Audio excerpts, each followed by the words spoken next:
adlaw mao ang amuang tribal day sa amuang tribong Lumad.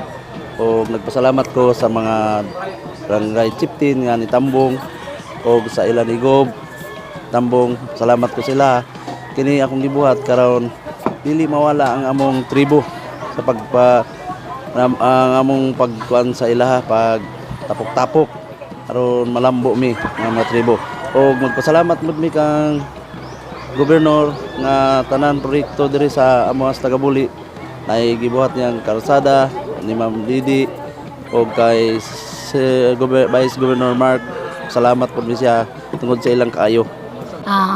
Akong kuan sa 4 Tribal Day sa Barangay Tagabuli nga din nagselebrar sila karon. Nalipay kami dako nga daghang tao, daghang nagparticipate. Ini nagapakita lang nga ang nagkadaiyang tribo diri sa Barangay Tagabuli nagkahiusan na. Akong hangyoon pod ang uban nga tribo ang wala diri nga gikinahanglan kay gitagaan na kita og pagtagad sa ato ang presidente nga kitang mga lumad hatagan jud niya og recognition of protection mga programa para sa kalambuan sa tribo. Congratulations no sa mga lumad. Message ako sila ha nga buhaton tanan para maedukar ang inyong kabataan no para sa inyo ana ang pagrespeto o ang kauswagan sa mga lumad kundi pa mapadako o padayon. Tagagpahalipay ang tanan natong nagsuon nga mga bagubo tagabawa diri sa Santa Cruz labi na gyud sa Tagabuli sa ilang celebration karon sa Tribal Day.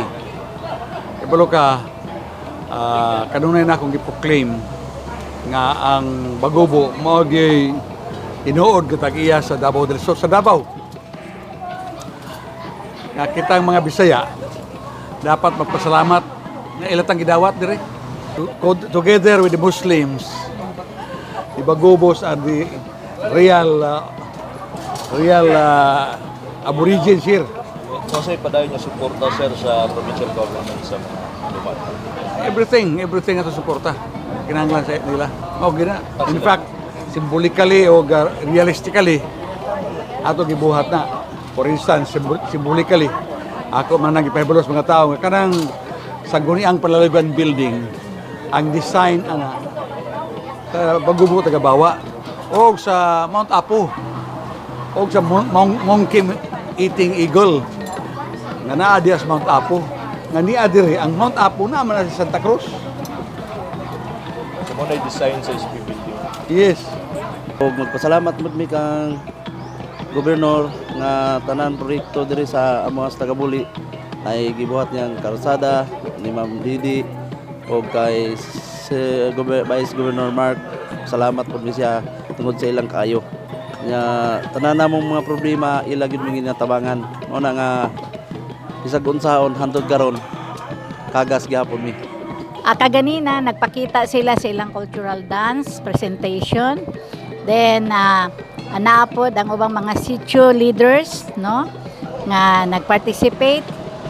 Then 1/2 day lang manggod ang activity. So wala kaayo mapasundayag tanan kay naanapoy lain na pod nga activity pagkahapon.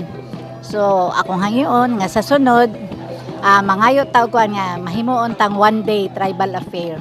Mga katawhan din sa lungsod Santa Cruz, ako nagpasalamat sa inyo nga inyo kung ipadaog ang mga kagases o ang ilang mga gobernador inyong ipadaog o si Vice Governor Mark Cagas o si Congressman Didi Cagas. Ako nagpasalamat ko sa mga katawhan din sa lungsod Santa Cruz o sa akong mga kaubanang tribo nga lumad ng mga Bagubo. O sa inyong tanan, daghang salamat. Dili gyud nato pasagdan ang mga kagas kay kana sila amo yung makatabang sa atong kalisdonan diri sa lungsod sa Santa Cruz. Magpasalamat tud ako sa administrasyon ni Governor Cagas, kay Vice Governor Cagas Mark, then atong kongresista, congresswoman sa ilang suporta dinhi sa dili lang sa Barangay Tagabuli pati na ang kinatibuk ang lungsod sa Santa Cruz sa scholarship program nga daghan naka-avail dili lang kay Nitibo pati mga Bisaya, mga livelihood projects nga iyang gihatag para ma-uplift ang living conditions sa ato ang mga indigenous peoples.